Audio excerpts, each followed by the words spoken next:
Hey there, friend. My name's Paul Walker.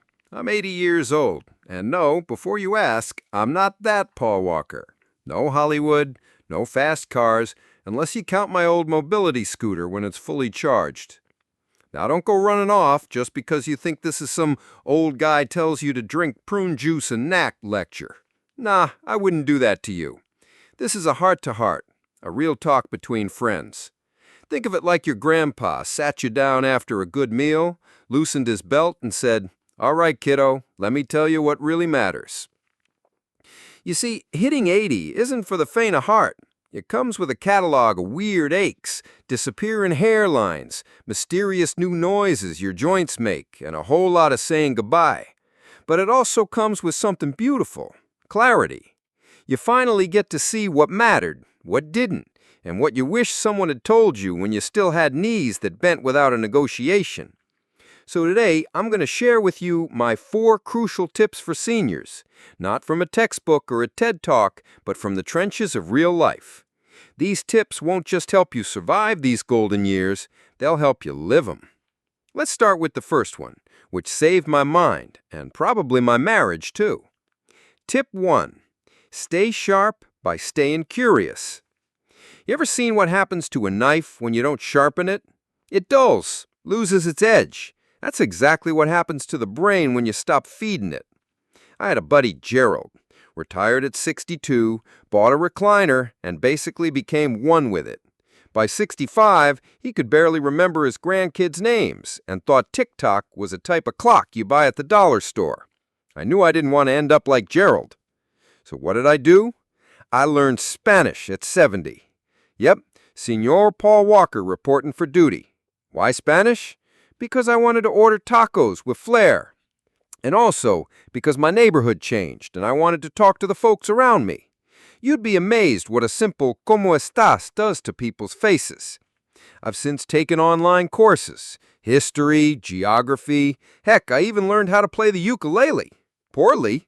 The dog howls every time, but I'm persistent.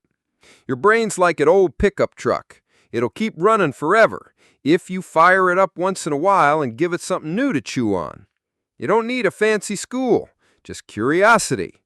Learn about birds, try your hand at drawing, take apart a radio. Don't blame me if you can't put it back together, but hey, you tried. So here's your mini challenge from old Paul. Try learning one new thing this week. Just one.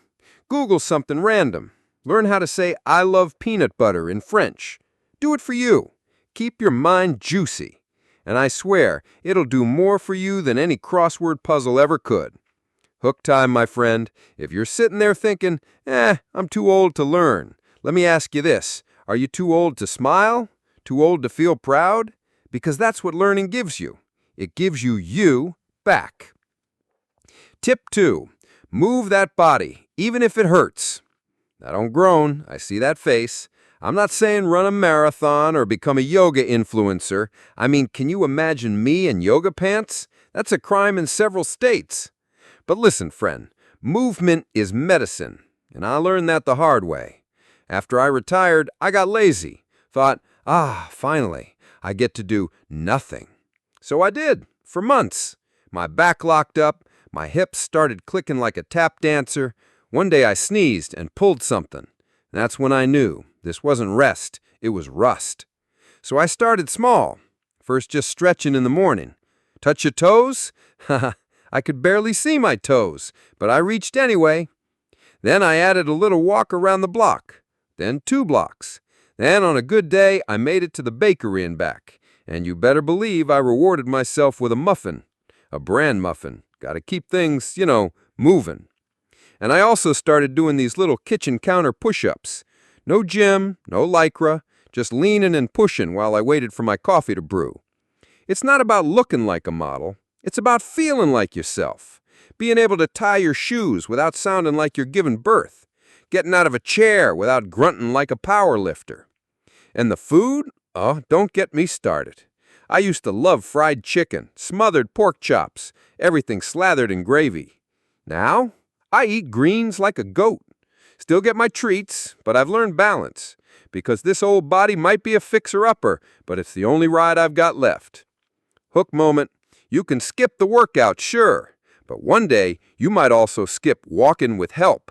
So which one sounds better to you? And real quick, if this story has hit you in the funny bone or the heart, go ahead and hit that like button.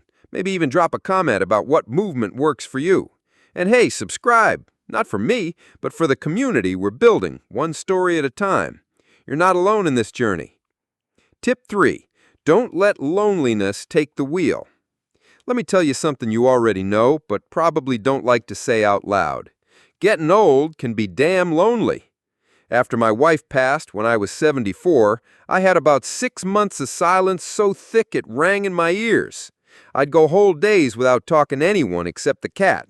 And the cat, well, she wasn't exactly a great conversationalist. I used to eat dinner staring at an empty chair, watch old sitcoms and laugh, but not because they were funny, just because it filled the space. But then one day, I looked at myself and said, "Paul, you didn't come this far to sit in a silent room until you fade out." So I made a list. People to call, clubs to join, places to visit. I signed up for a local senior book club where we mostly just gossiped and drank bad coffee. I invited neighbors over for cards. I even went to the dog park with no dog, just to chat. Human connection. It's the best antidepressant I know. Costs nothing and works wonders. Hook check. If you're feeling alone, I want you to know you're not. Not now, not ever. There's always someone one call away who'd love to hear from you. Heck, send me a message and I'll write back. And remember, there's nothing weak about needing people. It's what makes us human. Tip 4. Give your life purpose on purpose.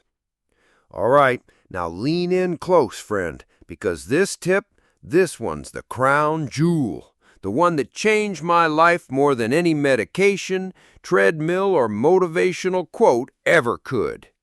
Let me ask you a question. What gets you out of bed in the morning? No, I don't mean your bladder. That don't count. We all know that 3 a.m. bathroom trip is practically sacred at our age. What I mean is, when the sun's up and you're sitting on the edge of the bed, what's pulling you into your day? For a long while, I didn't have an answer. After retirement, I thought I'd love the free time. No more meetings, no deadlines, no alarm clocks. Just me, the recliner, and my TV remote. I lasted 3 weeks before I started talking to the furniture. You know what's worse than being busy? Being directionless. It eats you up, like a house that still stands but has no lights on inside. That was me for a while. No spark, just drifting through the days. Now here's what cracked it open for me. One morning, I'll never forget this, I woke up and looked around. The sun was coming through the blinds, the air smelled like coffee I'd brewed out of habit, and there I was, 75 years old, sitting at the kitchen table, wondering why the heck I was still here. I asked myself, "Paul, is this all there is? Is this what life's gonna be now?" That was the day I realized I wasn't just bored. I was purposeless. See, you can survive without purpose, but you sure as heck won't thrive. I needed a reason to matter, not to impress anyone, not to change the world, just to feel like I still counted. So I started looking. Tried the library reading club. Meh. Tried knitting. Stabbed myself more times than I'd like to admit. Finally found myself volunteering at a food pantry once a week. Let me tell you, handing someone a warm meal with a smile, that right there unlocked something in me I thought I'd lost. I wasn't just giving out soup. I was being seen again. And friend, that's what purpose really is. Being useful, being needed, having something, even something small, that pulls you forward.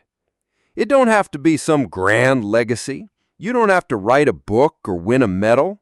You can have purpose in teaching your grandkid how to make pancakes, or in calling your widowed neighbor every Sunday, or in planting tomatoes and giving them to the mailman just to make him smile. Purpose is anything that gives your life direction and lets your heart beat for more than just survival. You know what's something funny? I started filming little advice videos for seniors on my old iPhone. Nothing fancy, just me, this face, and the truth. At first, I figured only my cousin Sheila would watch them. Now I've got thousands of folks writing to me saying, "Paul, you reminded me I still matter." Shoot, I sometimes cry reading those messages. So now my purpose is clear. I'm here to pass it on. Every scrape, every scar, every bit of wisdom this old brain's gathered, I'm handing it to you. Don't wait until life throws you into a dark hole to start digging out purpose. You gotta build it, like a nest, one twig at a time. Still think you're too old to have purpose? Let me tell you something. At 80, I've seen babies with oxygen tubes fight harder than grown adults. I've seen 95-year-olds write poems that would shatter your soul. You're never too old to be new at something. So ask yourself today, what makes me feel alive? Start there. I promise something will catch fire. If not now, when? Closing thoughts from your old friend, Paul Walker. All right, friend, if you're still with me, if you're still listening, let me tell you this. I'm proud of you. Not for being perfect, not for doing everything right, but for still being here. You made it this far in the story. You stuck around through my bad jokes, my long-winded rambling, and maybe even shed a tear or two. That means something. It means you still care. And that's what this whole thing is about. It ain't about denying we're getting older. Heck, I wake up every morning to the sound of my spine cracking like bubble wrap. My knees creak louder than the front door. I've forgotten more things this year than I learned in my 20s. But you know what? I'm still here. You're still here. And we still got work to do. You have value right